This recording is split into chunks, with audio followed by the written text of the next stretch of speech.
2020, you need to complete your annual declaration. So what happens on the annual declaration is that you go through all the competencies and then you choose the ones that you are practicing in. You need to complete your annual declaration. You mark them as so. What happens on the annual declaration, and then it will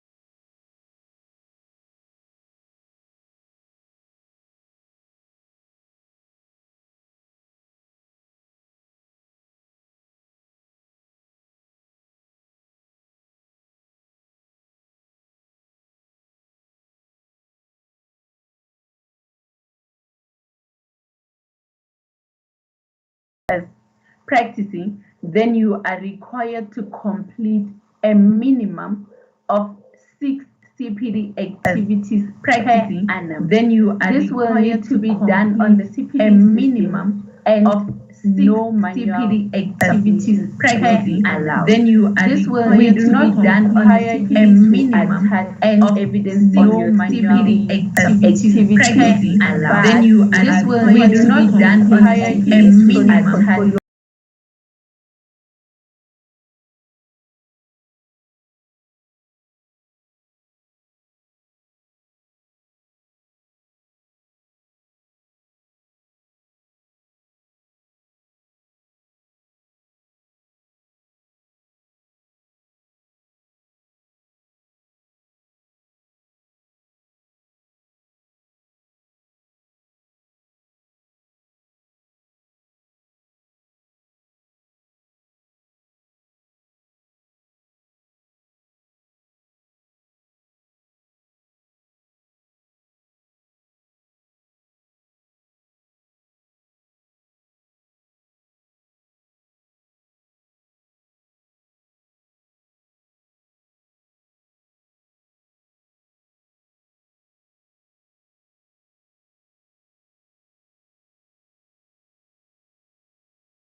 The designation.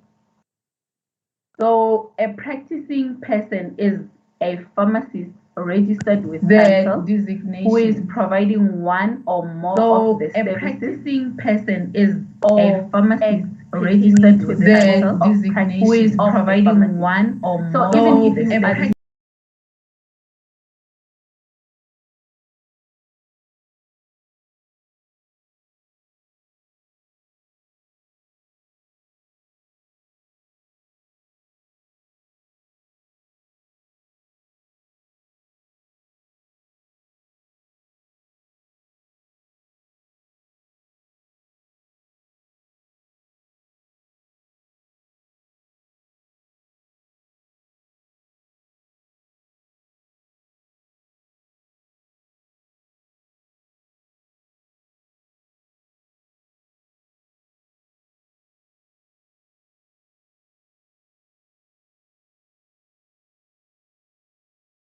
that you have completed 6 CPD activities for the year. And if you have designated yourself as none, so that you have completed and not required, it is not mandatory for you to then complete the 6 annual CPD activities. You can do so if you like, but it's not mandatory. But if you have then designated yourself as non-practicing, the system does not allow you to then go and update your designation. You will need to apply with council for them to change your designation status from non-practicing to practicing. And once they have done that, then you can go onto the system and complete your annual declaration, and then you can be able to comply with the council requirements. And how we check this is when we have the inspectors of council visiting the pharmacies, they verify that the people that are practicing in the pharmacy are registered practicing pharmacists.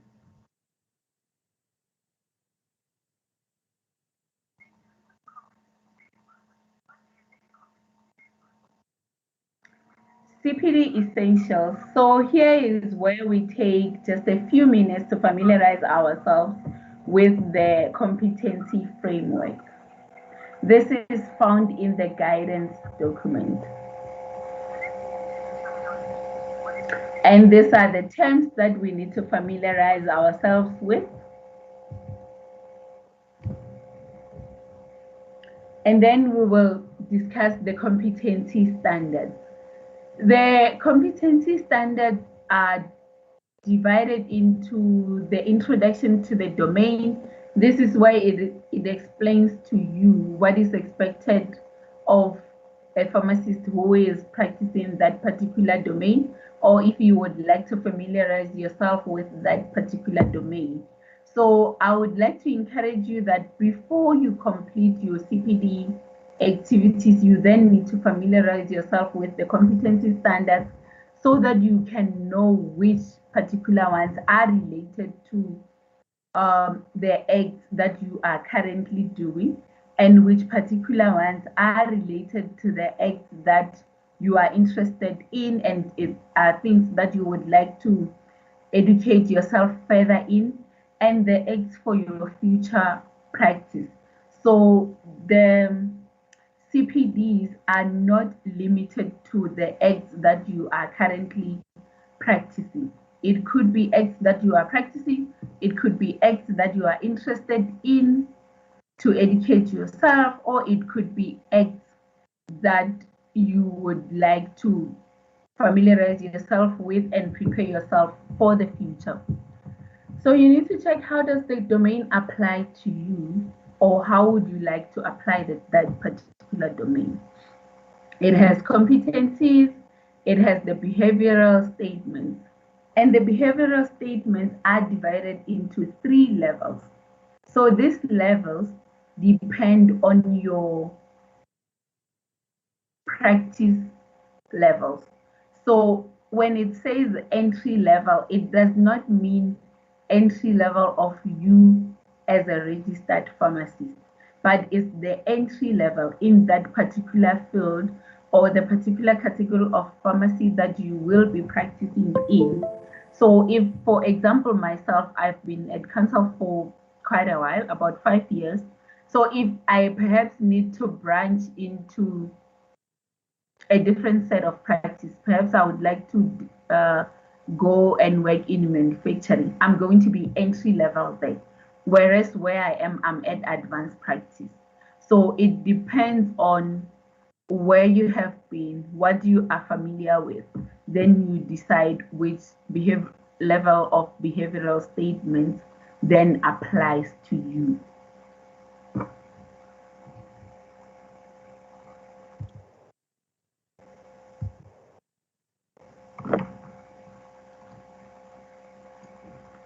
So as I said, we have 6 domains.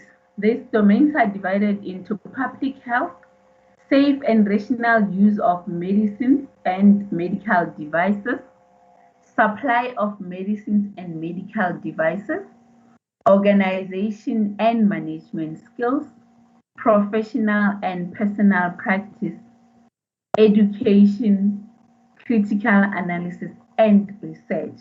So these are what you need to familiarize yourself with so that you can know which particular ones are applicable to you and which particular ones you would like to then complete your CPD activities on. So please refer to the competency standards for this one. And then in here we're having, we just picked an example of one domain so that we can discuss it with you. We chose domain number 1, which is the public health domain. And here is, does this domain apply to me? The domain applies to all pharmacists whose practice includes promotion of health and wellness through the provision of healthcare information and education to the public and other members of the healthcare team. And the introduction here is explaining what is then expected. So it is explaining here that this domain covers public health and include competencies that are required both in the public and private healthcare sectors to promote health and wellness through the provision of health information and education to the public and other members of the healthcare team. And you can decide if this particular domain is applicable to your interest, if it's something you are interested in or it's something that you're working on at the moment. And the competencies in here are promotion of health and wellness, medicine information, professional and health advocacy, health economics, epidemic and disaster management. And this one has become an interesting one for most of us this year since we're going through a pandemic. Primary health care. And then in here, a person who has achieved this standard is able to demonstrate the following. So once you have done this standard, you will be able to provide advice on health promotion, provide advice on disease prevention and control, provide advice on healthy lifestyles, participate in public health campaigns. So we do have the professional development plan in the CPD guidance document. So if you're still struggling on how to start doing your CPD activities, if you have not entered even a single one, it will be great if you can familiarize yourself with that, because it also guides you on what is it that you feel you need to learn. What is it that you feel you have learned but you feel you can improve your knowledge on? So that will help a lot on which domains to choose. Frequently asked questions. So as a council, we have received a lot of questions, people asking us if they should be required to comply with the CPD requirements, and we have just chosen a few that we will discuss with you tonight. So we do have people that will be saying, but I don't work in a clinical care setting, I don't work with patients, I'm not on the front line. Do you even require of me to comply with the CPD requirements? And our answer is a simple yes. You are a pharmacist, you are practicing, and as a result, you need to then educate yourself, keep yourself abreast with what is happening in your profession in order to uplift the dignity of this profession. And we have those that are saying, I only develop regulations, I work in regulatory, or I work for a medical aid. Am I really required to comply with the CPD requirements? Or I'm a pharmacist, but I'm not directly working with patients. I work at the background, I only work with scripts, I never get to see any patients. Or I only do drug development and research, or I only deal with drug interactions and drug usage. I never see any patients. Or my sole job is to train BPharm students or is to train pharmacy support personnel learners. So am I required to then comply with the CPD requirements? And the answer is yes. You are a pharmacist. You are practicing one or more of the scope of practice of a pharmacist. Therefore, it is required of you to comply with the CPD requirements. The fact is that pharmacy practice is not restricted to the provision of direct clinical care. It includes working in direct non-clinical relationship with clients, working in management, administration, education, research, advisory, regulatory, policy development, and many more. And as a result, wherever you are practicing as a pharmacist, please, you still need to educate yourself, and you are obliged to then comply with the CPD requirements so that you can remain relevant and you can uplift the dignity of the profession. As I've mentioned, you are not obliged to choose activities that are related to the scope you are currently practicing. You can choose any activities of your interest or future interest for personal development as well. So, how to learn? How do I learn? What kind of activities can I use as CPD activities? So let's visit the definition of continuous professional development. It is defined as the process by which registered persons maintain and enhance their competence through their professional career. So this is a process in which you are educating yourself throughout. We are not in any way saying that your BPharm is insufficient. We are saying it is sufficient, but we are also saying that things change all the time. There are new things that are happening. For example, we're now going through a pandemic that we never even dreamt in our lives that we could go through such. And here we are. And for the past year, we have learned a whole lot of things from this pandemic that we didn't even know. So anything can happen, but we need to be ready. We need to be lifelong learners. Encompasses a range of activities, including continuing education and supplementary training. CPD enables registered persons to develop their area of practice and demonstrate competence.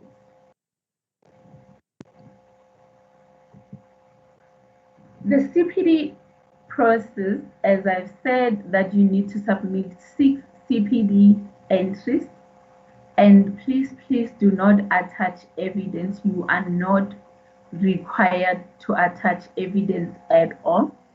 And these CPD entries can be done using the 2 different cycles that Council has designed for you. We do have the 4-step cycle, and we also have a 2-step cycle. The 4-step cycle is the step that starts from reflection. So when you have logged in below the dashboard, there will be where you will see reflection. That is where your 4-step cycle starts. So that is the step you can use. It has no limitations to the number of activities per year you can enter. You are allowed to enter as much activities on this cycle as you like.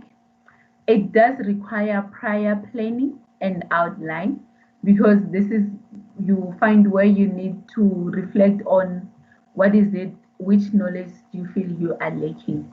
How are you then going to acquire that particular knowledge? So as a result, it requires prior planning.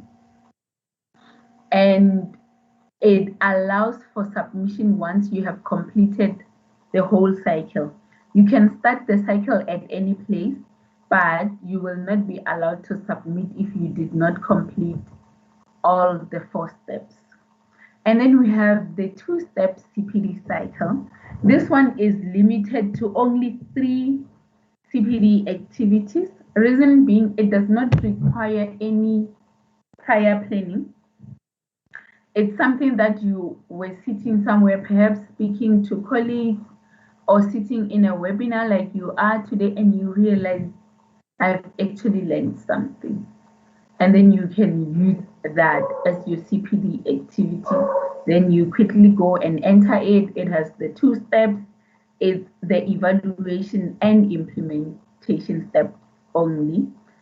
And this one, only 3 activities per year are allowed.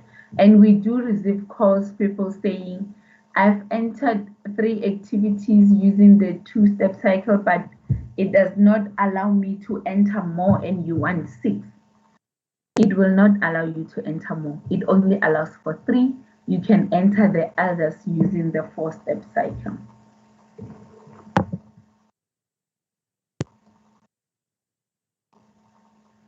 So this is what the 4-step cycle looks like. It has the reflection, planning, implementation, and evaluation. Evaluation and implementation.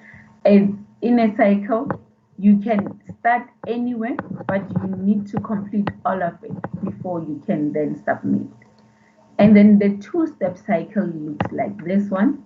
It's only the evaluation and implementation, and you are good to go. Then you can submit.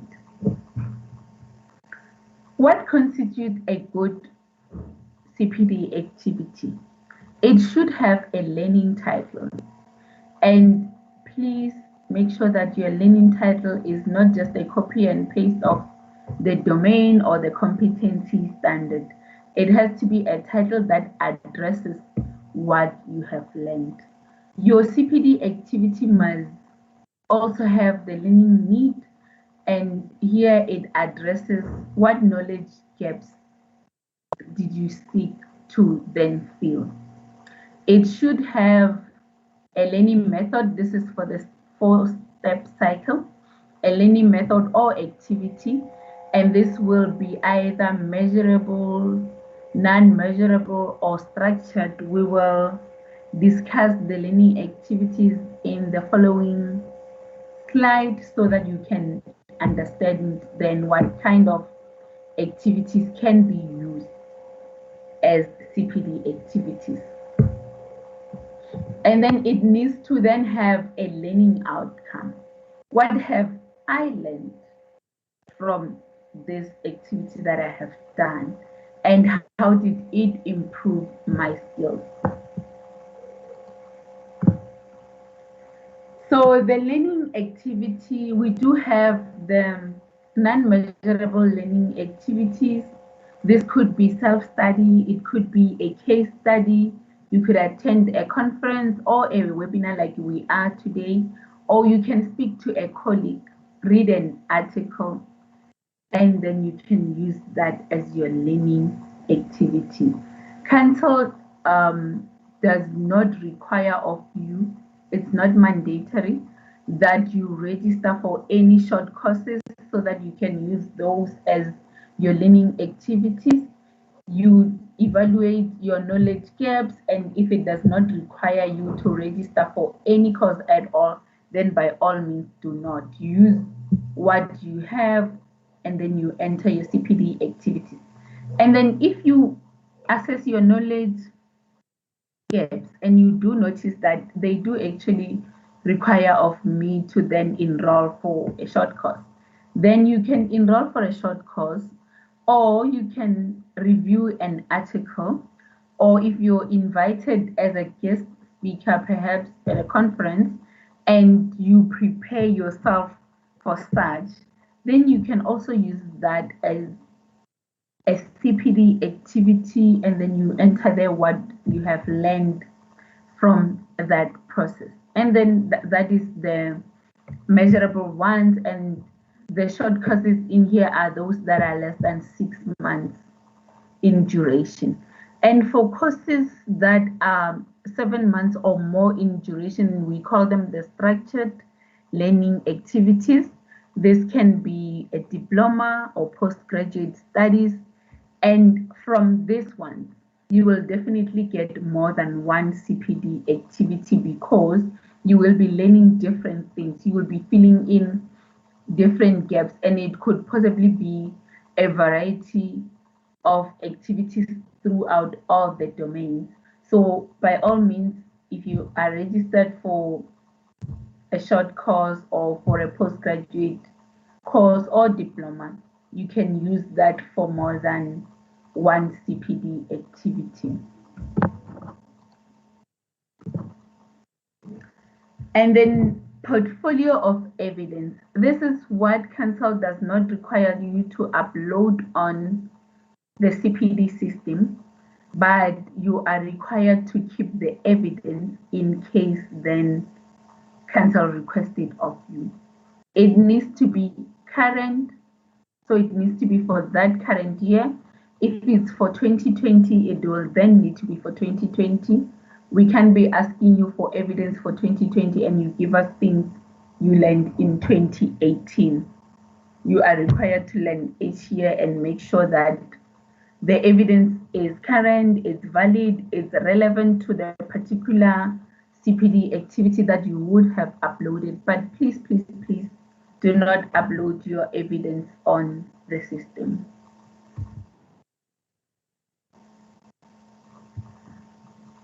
The CPD entries must relate to what you have learned during the current year, and the evidence can be any document that was acquired. If you were reading an article, your evidence in that case will be that article. If you attended a course, then your evidence will be the certificate that you have acquired from that course. Or if you did not acquire a certificate, then from that course your evidence will be the learning material.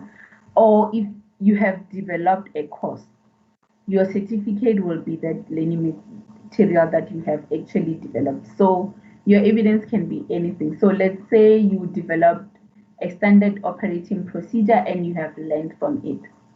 That can be your evidence. If you needed to design a car park, you can use that as your evidence as well. Or if you were writing an article and you learned something from it, you can use that. But please, please, by all means, do not upload your evidence on the CPD system. As I've said, it will need to be current. It cannot be from the previous year. It needs to be for the particular year that we are in. The highlights. So we have received a lot of questions. We are being asked, how can I acquire CPD points? What do I do with the CPD points that I have acquired? How can I load them on the system? Council's CPD system does not work on CPD points. We work on CPD activities. We require you to learn and then come and tell us what you have learned.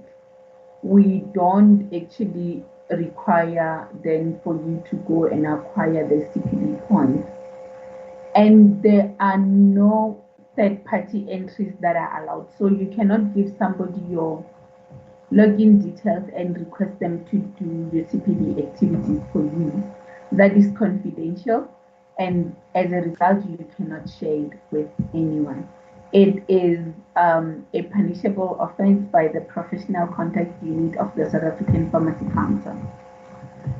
And your CPD activities will not be assessed for competence.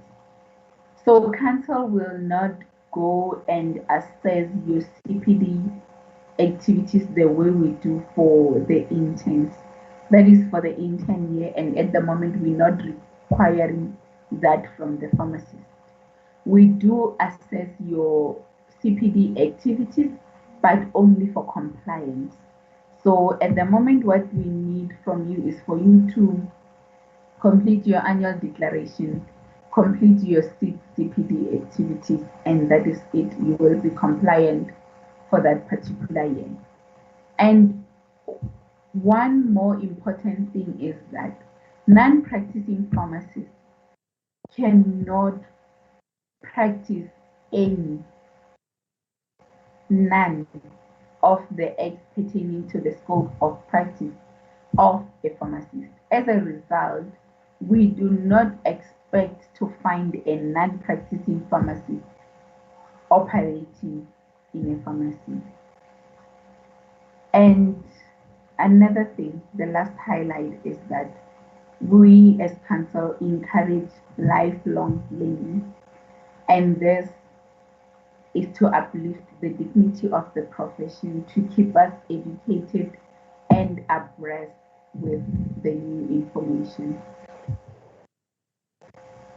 I'm sure you're all familiar with the council website that has the CPD system in it, where you put in your CPD activities.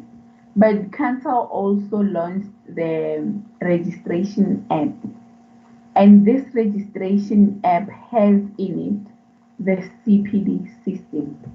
We are trying to make sure that you have access to this CPD system anyway, whether you're lying in a beach or you're somewhere, you have your phone and you finally have time to yourself, then you can use the CPD system on the app to then load your CPD activities. And this particular registration app is of paramount importance because it also has your digital registration card on it.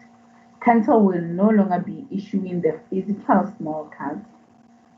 The cards will be found on this registration app. So I encourage that you install the registration app. It's available on the App Store on iOS. It's available on the Play Store. It's available on the Huawei App Gallery as well. So it's important that you do install it and make sure that you have provided a nice identity size picture of yourself there that will work well for the digital registration card, and also make use of it to update, amend your personal details. And then we also have developed a CPD blog. This CPD blog you find on the council website. You don't need to log in.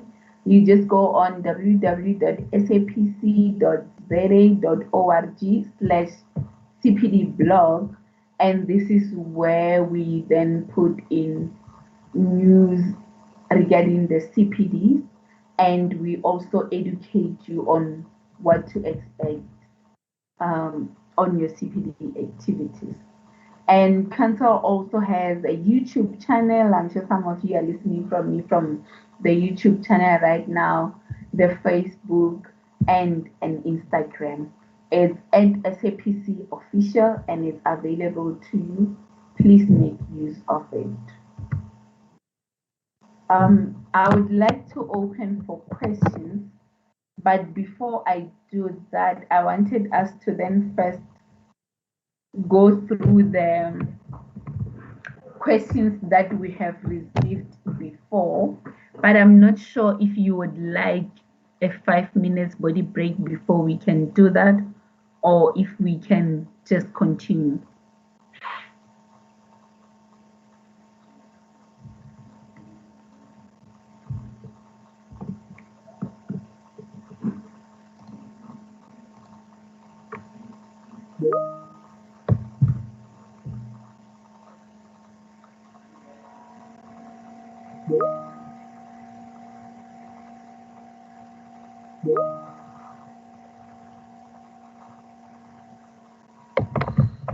All right, I see the request is that we continue.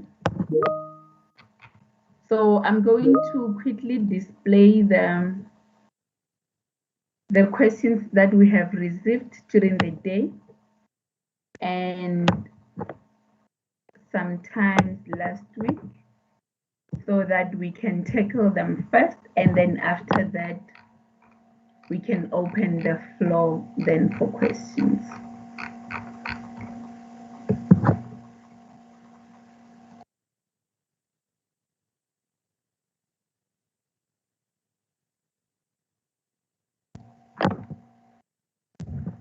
We have one here that is saying CPD courses and how to submit. This one we have addressed it in the presentation, where we have said that you can use any of the learning activities to address that. And then I see there's one about website navigation. I am not sure what website navigation means, if it means that people don't know how to log in or where to find the CPD activities, but we do have the manual on the website. So please go to the SAPC website. Even if you did not log in, you will find the manual there, and it will assist you with navigating the system. Or under CPD, if you have logged in, you will find the manual there. And then we have one that is saying more examples of how CPDs should be done for domain 4, domain 5, and domain 6. I do think we have done a general example with domain 1, and I hope that was addressed. Otherwise, we will pick it up in the discussion session. How to do CPD and what type of CPD I should submit if I work for a medical aid and assess cases. Can I submit same type of CPD, that is short online courses provided by my workplace, as well as articles? I think this one here has answered themselves. Yes, it's different requirements from those of interns, because with interns they are not allowed to duplicate domains. They need to enter one CPD activity per domain. But as a pharmacist, you can enter all your CPD activities using one domain if that's what you would like to learn. So it all depends on your knowledge gaps. How do I submit CPDs because my dashboard doesn't have options? Please familiarize yourself with the CPD manual. It will show you how this is done. What is the best way to tackle a CPD and ensuring you are competent?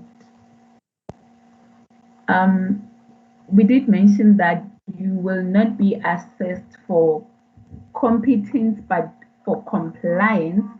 But please familiarize yourself with the CPD manual, and I hope this session has also answered some of your questions.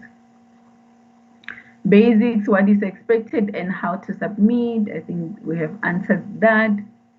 Is it necessary to provide evidence? Please do not provide evidence, as we have said.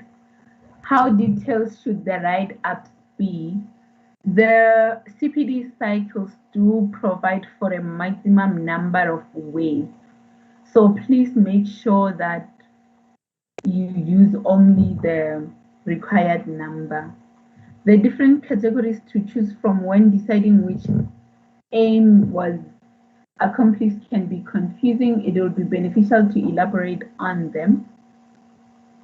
I'm not sure if I get that. Let's move to the next one. What CPDs must a RA pharmacist complete? For this one, I will advise that you visit the CPD guidance document and check in there the personal development plan that will assist you on how to structure your CPD activities. What to add as evidence? Please do not upload evidence, but we have given you examples of what evidence can be. Okay, I'm going to skip that question over there. I'll skip that one as well. Where and how do you load the certificate of competence? Please don't load evidence. Please go through the steps and submit your CPD activities. Am I able to capture 2020 CPD entries now? Yes, you do have a grace period to comply with the 2020 CPD requirements, and that grace period ends on the 30th of April, midnight. So that will be the last day that you will be allowed to comply with the 2020 CPD entries. After that, you will then be designated as non-practicing. Okay. Raisibe?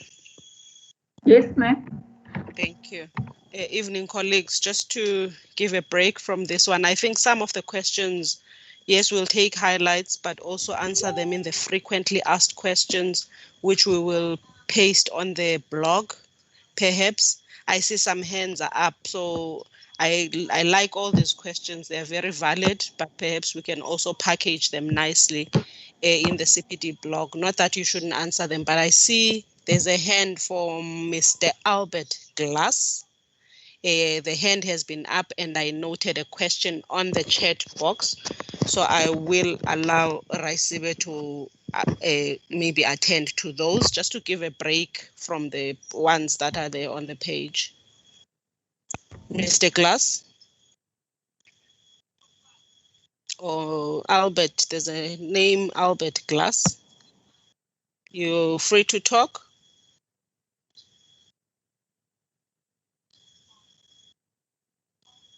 Still muted. Raisibe, the question that's there is, when will council begin to assess CPDs, not just compliance? Okay, Mr. Albert, you can come in. Thank you. My question arises out of the assistance that one gets from the pharmaceutical companies and reading the journals about articles and about being awarded CPD points. Do they have any value with the council? And if not, why not?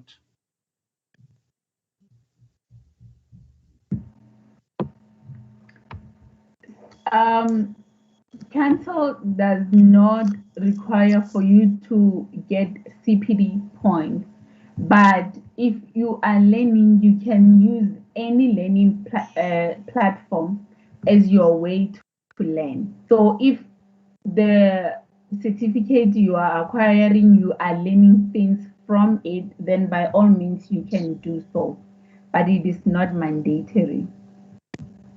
Thank you.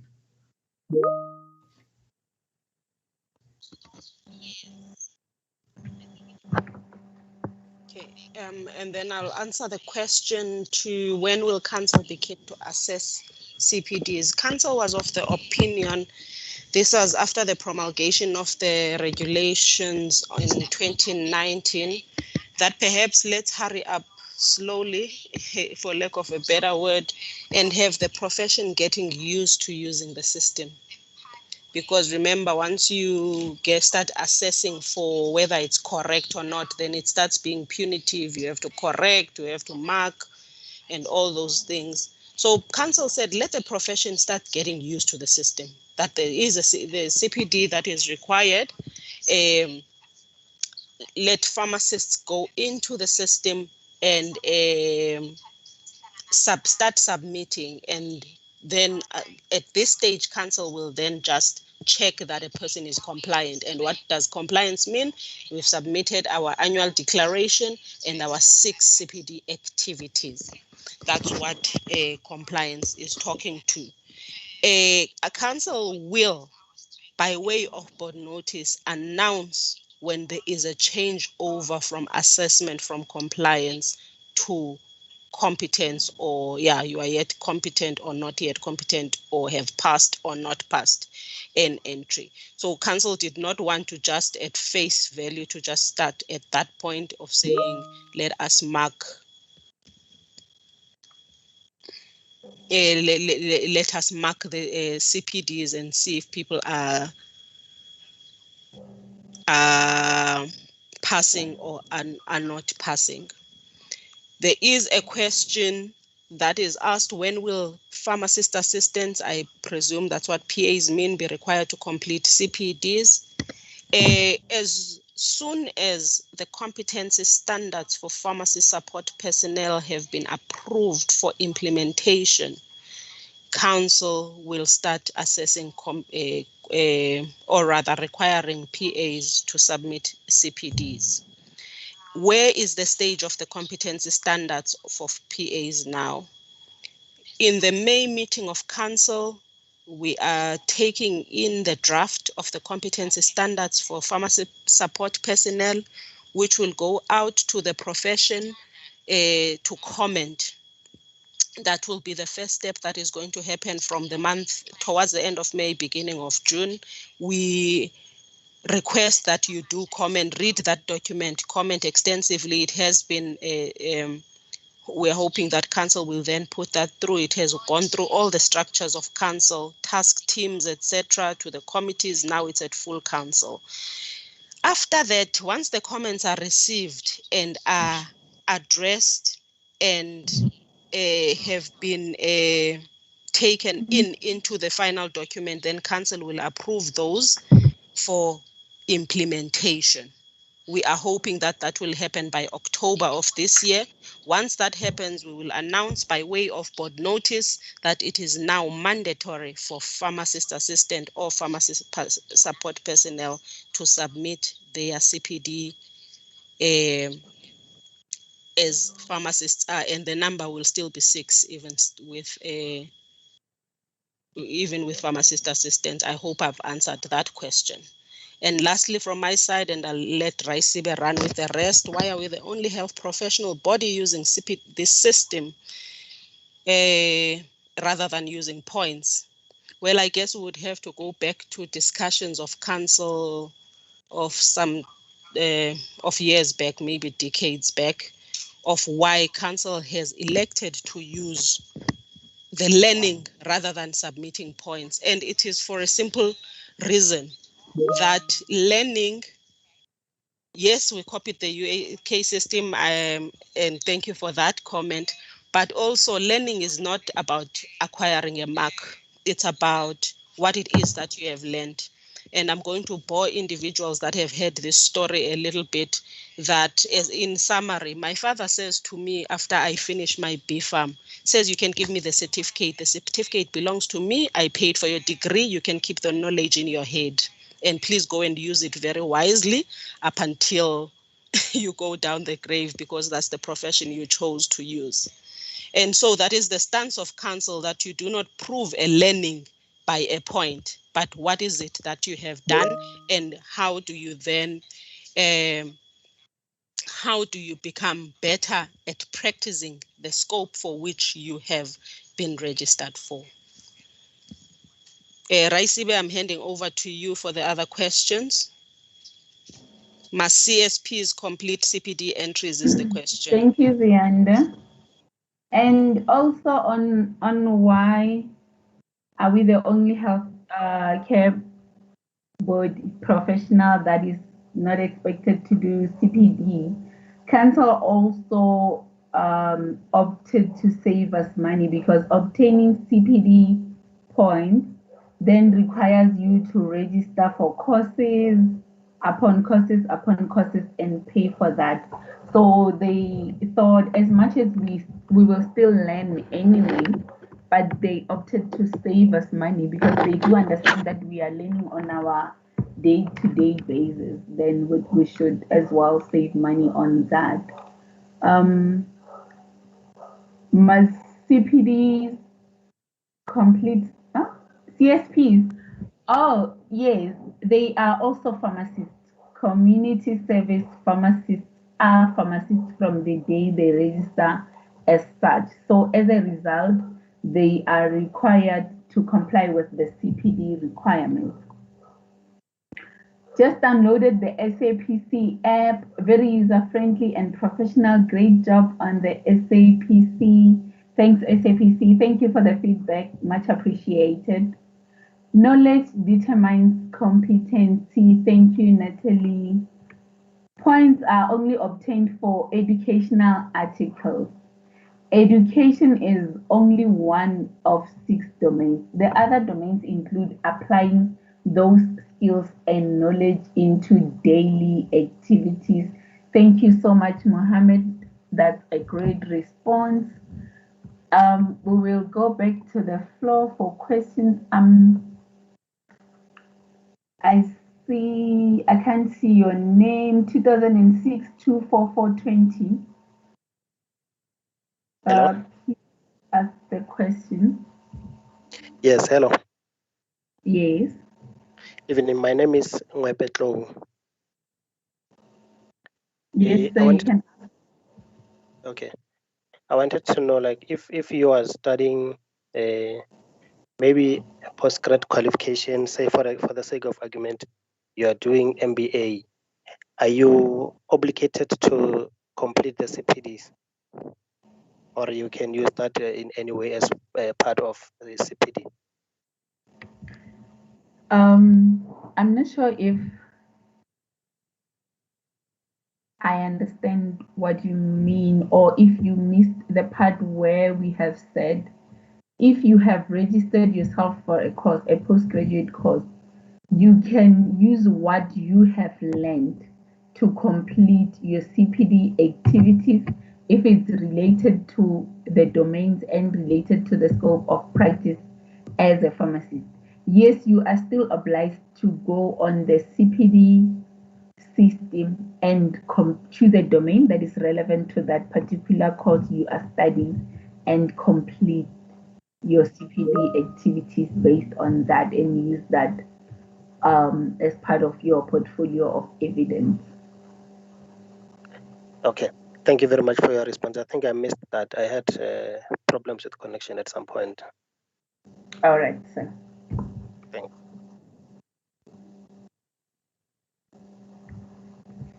Mr. Albert, I see your hand is up. Not sure if it's an old one or would you like to ask a question?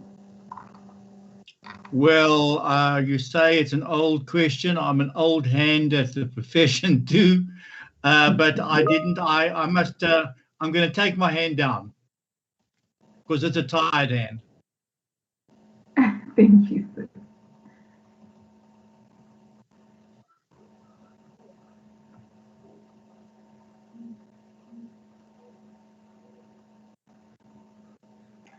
Okay. If you have any further questions or anything that you would like for us to discuss, please let's do so. There is a link posted in the chat of where you can access the CPD guidance document.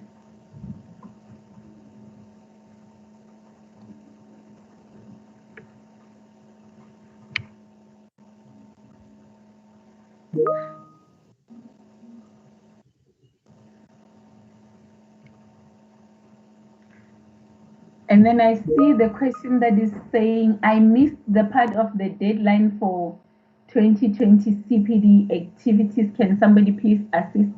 The deadline has long passed on the 31st of December of 2020, but Council has provided a grace period, and that grace period ends on the 30th of April of 2021. So please make sure that you comply by then.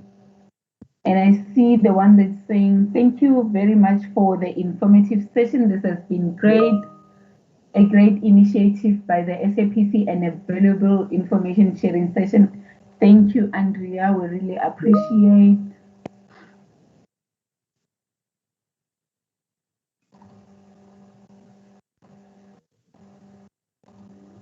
Are there any further questions, suggestions, discussions, things you would like to discuss?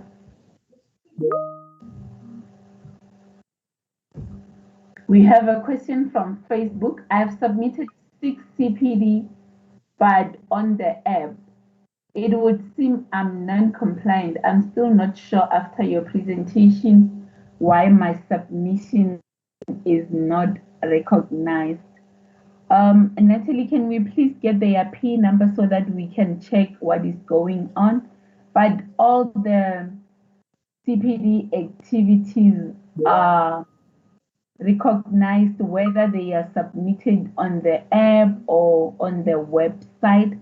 And also something that I think I forgot to mention during the presentation is that for those that are already compliant, for the people that have entered 6 CPD activities for 2020 already, we have moved your CPD activities to archives to allow to open a way for your 2021 CPD activities. We will do so also for those that will comply by the 30th of April. We will remove all 6 CPD activities and put them under archives so that you can then be able to count the ones you have entered for 2021 to avoid for confusion. But also if you check under your annual declarations, you will see on annual declaration for 2020, it will show you how many activities you have submitted. For 2021, it will show you how many. So what we do is if you have entered perhaps one in 2020 and you have entered the other 5 during the grace period, we will combine those and then you will have 6 to comply with the CPD requirements for 2020. Then we will await for you to submit your activities for 2021. Thank you.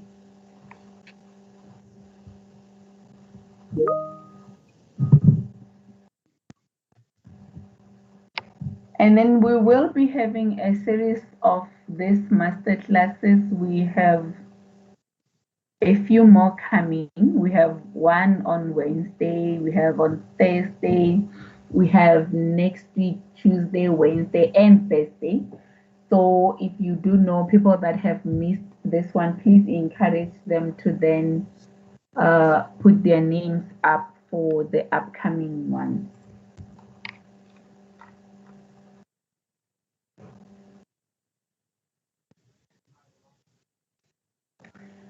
Thank you very much for attending this session with us. In the absence of questions, I would like to then adjourn the training. I'm not sure if there are further questions. Zianda, would you like to say something?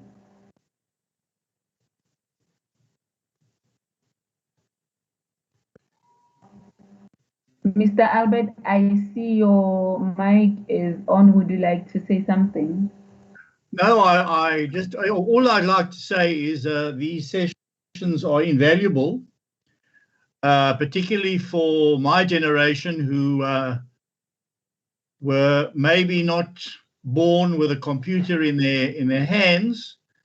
It's invaluable to get the latest technology, use the latest technology, and to continue learning. And I want to encourage the council to go from strength to strength in this particular regard. Thank you very much, sir. Much appreciated.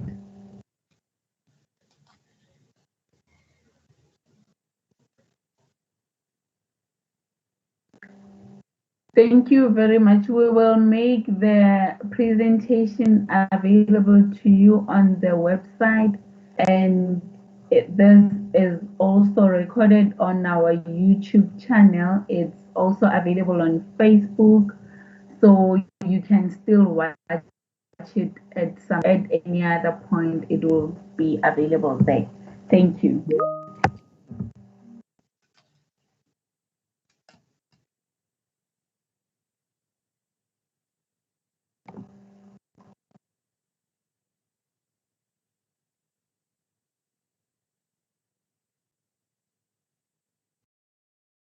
you.